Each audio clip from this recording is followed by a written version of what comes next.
Canada et pas la France.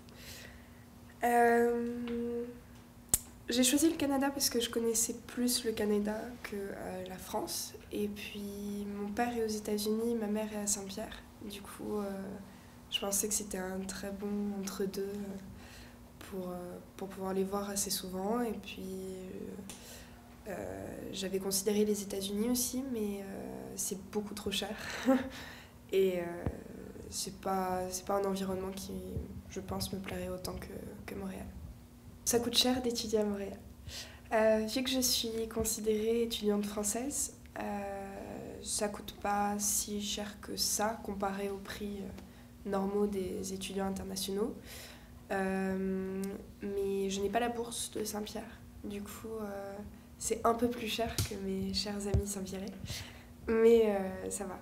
À SPM, tout le monde se connaît. Comment on gère l'anonymat d'une grande ville? Alors moi, c'est un peu particulier parce que j'ai jamais vraiment vécu, j'ai pas grandi à Saint-Pierre. Donc moi, j'ai toujours grandi un peu dans des grandes villes aux États-Unis. Donc c'est un peu différent pour moi. Mais je sais que moi, je préfère un peu l'anonymat. On peut sortir, on peut s'amuser entre amis. Et puis on n'a pas nécessairement peur de se faire reconnaître ou tout simplement d'avoir à parler à des gens à qui on veut pas parler.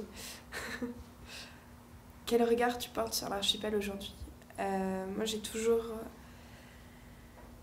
été un peu amoureuse de Saint-Pierre. C'est un échappatoire, c'est un endroit où j'arrive à retrouver mes amis, où j'arrive à retrouver ma famille. Donc c'est quelque part qui, pour moi, est très précieux.